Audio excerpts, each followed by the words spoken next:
What's up guys, I'm Danica. Welcome back to my YouTube channel. I have been on YouTube for kind of a long time.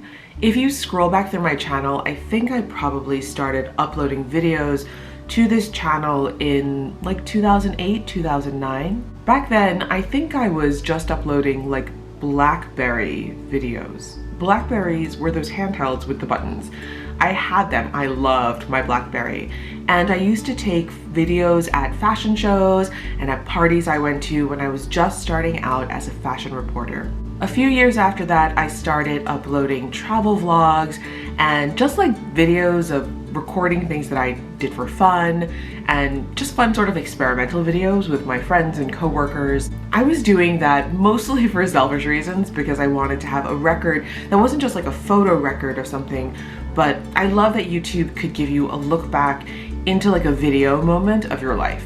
There's nothing quite like having a video of a vacation or a trip or a family gathering. Fast forward to 2020 and some of my favorite videos on YouTube, and I spend like 5 hours a day just watching YouTube videos.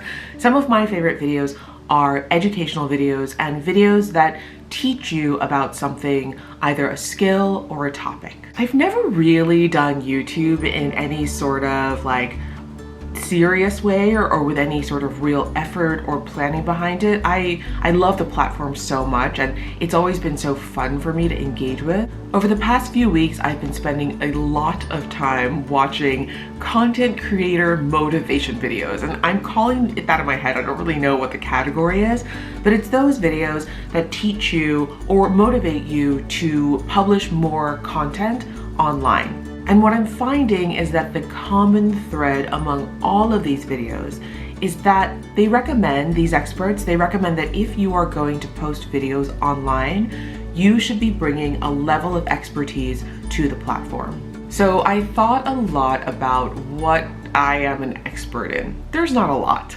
If you watched my last videos, you know that I have a lot of random ideas about a lot of random things. But there is one thing that I have tons of experience and a pretty stellar track record of doing. And that is writing and editing content for digital platforms. So I thought I would start doing an informal series that I'm calling in my head, How to Write. Why should you watch my video? I don't know, maybe you want to improve your digital writing skills or improve your SEO skills. I'm not some amazing, brilliant writer, but I do have 20 years of solid professional experience in the field. I started my career as a reporter at a newspaper that gradually started transitioning to digital. And over the past 10 years, I have been purely digital, running digital editorial for brands online such as Glamour in the USA, Food and Wine, Epicurious, WWD, and a whole slew of media brands, ranging from fashion to women's lifestyle to food. In college, I studied linguistics. I was very interested in the sociolinguistic side, so how linguistics and sociology interact. As part of my linguistics degree, I learned Spanish, French, Chinese, and I took some Russian, but I wasn't very good at Russian. Russian is an incredibly difficult language to learn.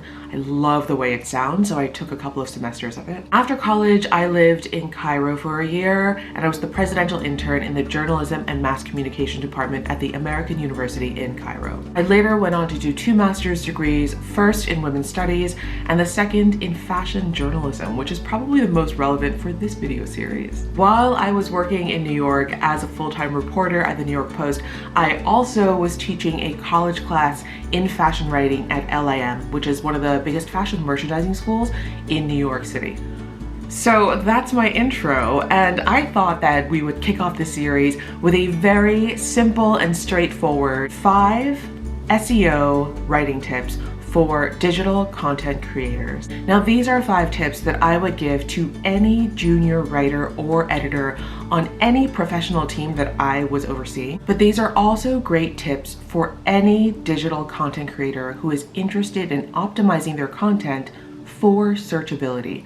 That's SEO, search engine optimization. I definitely want to do lots of future videos on the art of writing and the cadence and the rhythm of a sentence and some of my favorite writers and books and all sorts of different things. But I think if you're here, you're probably interested in getting your content found and read online. So here are 5 super easy tips for optimizing your content for search, whether it be on your blog or your website. Tip number 1, optimize your headline and your deck. Now, everyone knows what a headline is. That is the headline of the story that you're writing.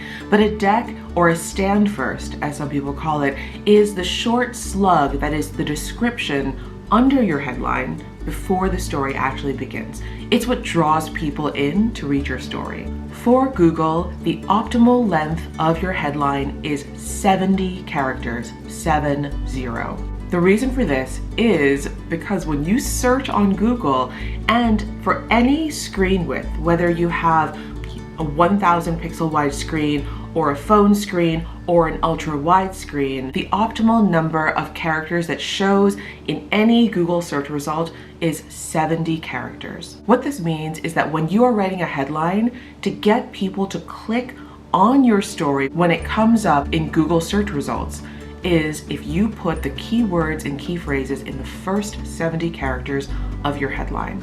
Even better, if your entire headline fits in 70 characters, it makes it concise, to the point, and people know exactly what they're clicking on. Your deck or your stand first should be at least 160 characters. This is the amount of space that Google surfaces in the search results, but also this is what Google scans and what the audience sees when your search results show up on the Google page. Again, you want it to be concise and to the point, and you want your reader to know exactly what they're clicking on. Tip number 2, the first block of text in your article should be at least 150 words.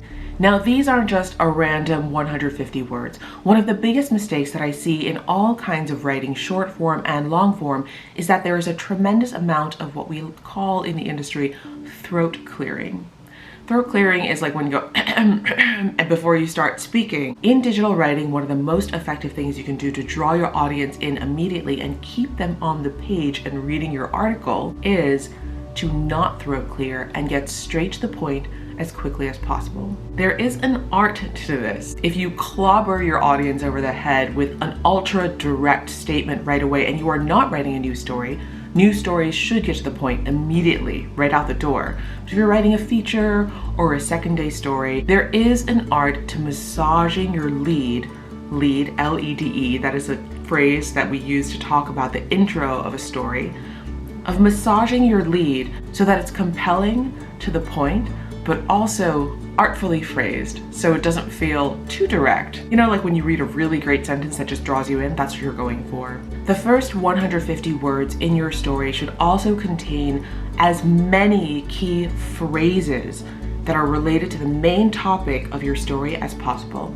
Now, there's a difference between phrases and words. The reason that you want to go for key phrases is that it's easier for people to search more specifically by using a phrase. Think, if you're searching for a chocolate recipe, you wouldn't just type in chocolate in Google. You would probably type in chocolate recipe. And if you want to be even more specific, you could type in chocolate muffin recipe. Every time you add another filtering word on top of the main word, in this case chocolate, you will get a more specific set of results. As a writer who is writing for an audience who is looking for the information you're providing, you want to be as specific as possible. So my recommendation is, if you are writing for search, then when you think of your topic, do some key phrase and keyword research around that topic. For example, chocolate recipe, chocolate muffin, milk chocolate, dark chocolate, chocolate chips. Any relevant key phrases that people would search for, include those in the first 150 words of your story. Here's a pro tip. If you have a long-standing blog or website with a lot of content on it and a lot of related stories already published on the site that are about the topic or related to the topic that you are currently writing the news story about, choose at least 3 key phrases in the first 150 words of your story and link those phrases, not the individual word, the phrases, to the related stories that are already published on your website. Does that make sense?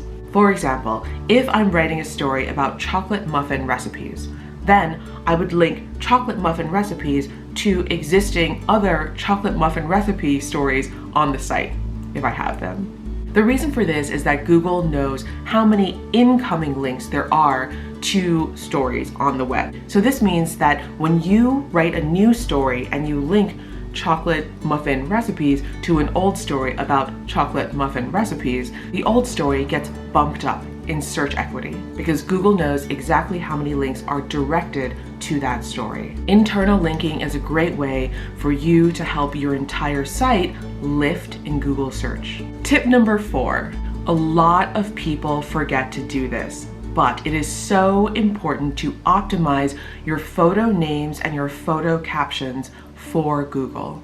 When you're uploading a photo and placing it within your story, it is so easy to just resize it, upload it, and not really think about it. We don't think a lot about the metadata of the photo. We don't think about the scroll over. Sometimes people don't even put captions on their photos. But so many people these days are searching on Google through Google Images. How many times have you typed something in, say like a name or a place or a country or a city or a building, anything, and immediately clicked images? To get your photos in your stories that are attached to your stories, that link to your stories, indexed in images, you need to name your photos correctly. So this literally means just giving your photos a file name that is SEO friendly.